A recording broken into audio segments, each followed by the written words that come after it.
SQ2 today. For a start, it's pretty comfortable. Like, as an SUV, I guess that's a typical trait. So driving it like this in an RS3 or an S3 or any A3 for that matter, I reckon you could feel these bumps much more. The indicator sound is noisier.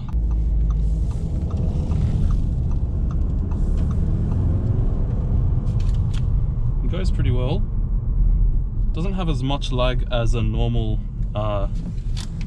like a normal Quattro car, so like an A4 Quattro instead of an S4, since this is an SQ2, so that's decent. If we go drive select, change it, so now it's an auto, the exhaust is quieter, but if you go into dynamic, it becomes a little bit deeper, so you can hear it changed a bit. Then individual, you can change those settings, so you change the sound of the engine, steering and gearbox. No adaptive suspension here.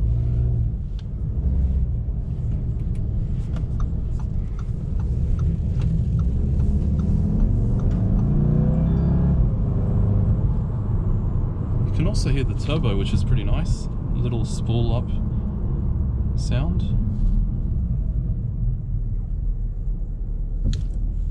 Oh, that was a very rough stop.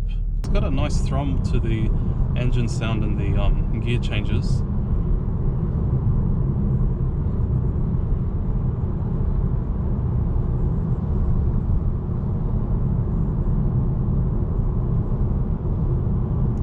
But yeah, cruising it slowly, even in dynamic mode, it feels very, very comfortable, as an SUV should. So even though it's a small SUV, it doesn't feel like it's sacrificing. Body roll in this isn't that noticeable either, so that's good. Good for a sports car, let alone a sports SUV.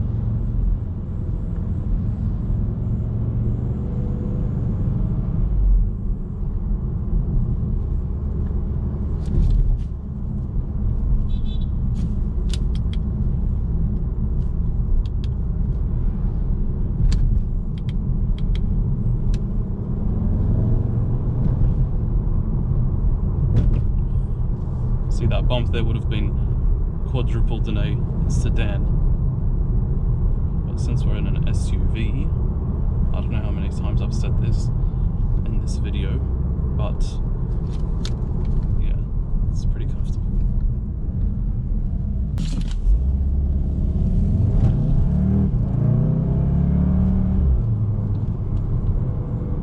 Not as responsive as the RS3 obviously, but we'll get to the acceleration when we get to the motorway. I have to say, I really like the dash of the interior design of the Q2. It's like the same as the old A3 or S3, but it's got the modern screen and the virtual cockpit as well, with a raised up suspension, so I'm more comfortable as an SUV. And also it's an SQ2, so it's like the best of both worlds.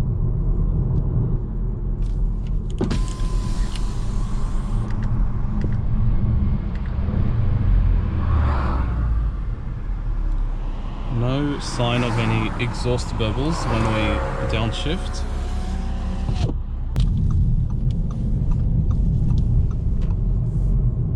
Wow, that was a really early downshift.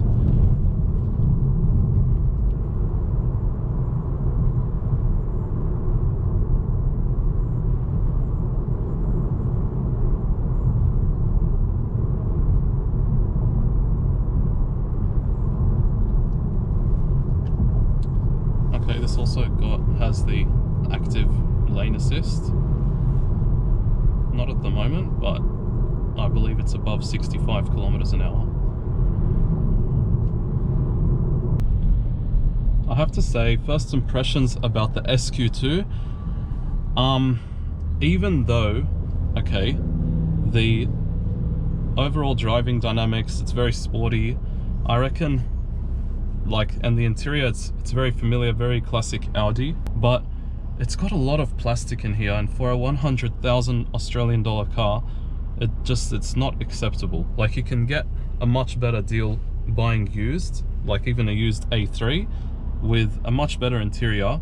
This doesn't even have fully electric seats. It's just got the lumbar and the just a lot of things. Like, you can get those interior lights, for example, they are touch, but you can literally get them on a used A3, which costs a fraction of what this is, which is 100,000 Australian dollars. So you do get the performance, but I think just looking at the whole interior, the touches, a lot of scratchy plastic. Even here, this is not acceptable for a $100,000 car. And just around here as well, like, this is nicely softly padded. This doesn't go down, so I think that's a letdown, because it's just less distracting. When you're driving a performance car, you want everything to be simple. So, and this is straight out of an A3. These are all out of an A3 as well. This, it's all, yeah. I'm not a fan of how the interior, it's just such a letdown. For a $100,000 car, you just ask yourself, like, you go into the dealer thinking, yeah, SQ2, nice, sporty, small SUV. But then you look at the interior, it's like, I can get a better interior in a 30 grand Mazda, you know? So, yeah, I reckon first impressions, not that great. Like, I'm pretty disappointed as an overall car. Now, we're gonna be jumping into the motorway, see how it feels, giving it some beans. So, let's go.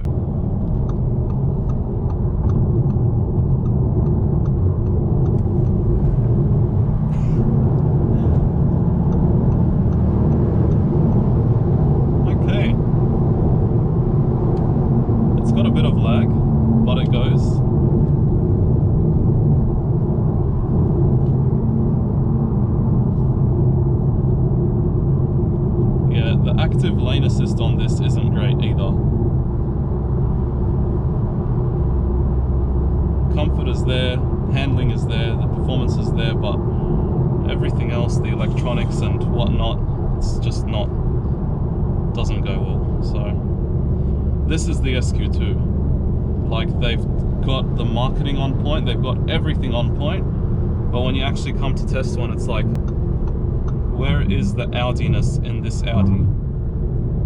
I probably need to jump to that lane. Gearbox felt quite jerky as well, not as smooth as I would like for a performance car. So that could be because it is heavier than an RS3 or an S3, and that it's quattro at the same time. So, like, kicking it down, it did feel, and it had a little bit more of the lag compared to the RS. I do like the slight whining of the turbo as well. That sounds pretty cool. Other than that, if you go in expecting, yeah, I'm gonna get a nice small sporty SUV, it's comfortable, it is sporty, but it kind of feels like you get in thinking I want it, but then you actually go inside it and it's like, I don't want it anymore. Like, that's a nice Volvo. Alright, where to stop? Now I'm going to be showing you some exhaust revs. I'll tell you when.